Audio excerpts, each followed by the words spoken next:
महाराष्ट्र देशातलं सर्वात मोठं आर्थिक उलाढाल करणारं राज्य.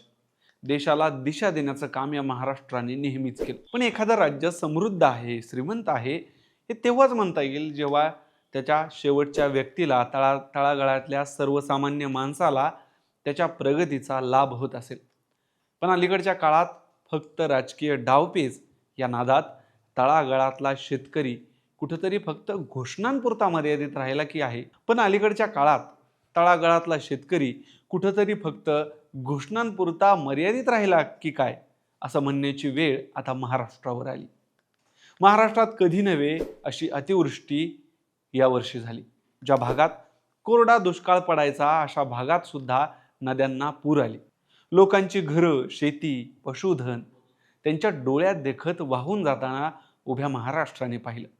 अशात राक्षसी बहुमताने सत्तेत आलेलं सरकार सर्वसामान्यांच्या पाठीशी उभा राहील. मागच्याच वर्षी निवडणुकीत शेतकऱ्याला त्याचा सातबारा कोरा करण्याचा शब्द पुरा करेल आणि या नैसर्गिक संकटाने ग्रासलेल्या शेतकऱ्याला भरघोस मदत करेल असं त्याला वाटलं. पण फक्त वाटलं, तसं झालं नाही. झाली फक्त 31,000 कोटींच्या पॅकेजची घोषणा. त्यातले किती पोहोचले असलं कोणी विचारायचं नसतं. त्याचा पाठपुरावा मीडिया नावाच्या व्यवस्थेने करायचा नसतो. त्याच्यावर प्रश्न विरोधी पक्षांनी विचारायचा नसतो. आणि सर्वात महत्त्वाचं, शेतकरी तर मुकाच झाला या व्यवस्थेपुढं. या अतिवृष्टीनंतर सरकारचा नाकर्तेपणा आणि नियत उघड करणाऱ्या 2 घटना समोर आलेल्या आहेत, जे महाराष्ट्र सरकार आणि सत्ताधाऱ्यांचं पितळ उघडं करायला पुरेसे आहेत. त्याविषयी सविस्तर आपण या व्हिडिओत बोलूया. नमस्कार, मी दिनेश, तुम्ही पाहताय महाराष्ट्र कट्टा.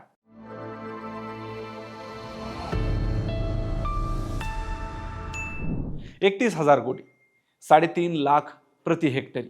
शेतकऱ्याची दिवाळी गोड. बस एवढंच तुमच्यापर्यंत पोहोचवलं गेलं. तेवढा मोठा आवाज आता कुणाचा राहिलेला नाही. असं बोलणारे आवाज अनेक बिगर कामाच्या राजकीय अजेंड्यात दडपले जातात. सगळ्यात पहिल्यांदा कुणाला हा प्रश्न पडला का की मोदी सरकारने मोठी जाहिरात करून आणलेली पीक विमा योजना, जी सांगते की कुठल्याही परिस्थितीत, नैसर्गिक आपत्तीत शेतकऱ्याचं झालेलं नुकसान यामुळे परत मिळेल, ती सिस्टीम उभा केलेली असताना सरकारला दुसरीकडून पैसा का उभारावा लागतो? कारण स्पष्ट आहे, सरकार आणि पीक विमा कंपन्या यांची मिलीभगत आहे.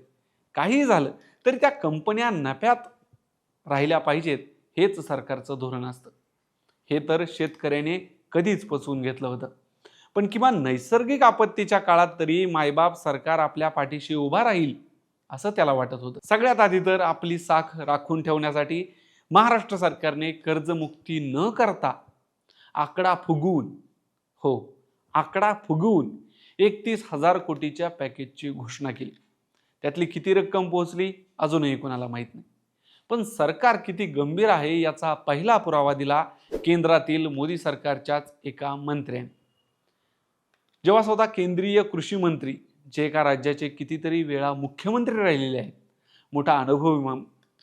मोठा अनुभवी नेता शिवराज सिंह चौहान, ज्यांनी ऑन कॅमेरा पत्रकारांच्या प्रश्नाला उत्तर देताना सांगितलं की महाराष्ट्र सरकारने आत्ताच्या घडीपर्यंत अतिवृष्टीमुळे झालेल्या नुकसानीचा अहवाल केंद्राला दिलेला नाही.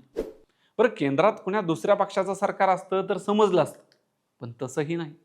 यानंतर राज्याच्या मुख्यमंत्र्यांना याच्यावर प्रश्न विचारल्यानंतर त्यांनी जे उत्तर दिलं ते थक्क करणारं होतं.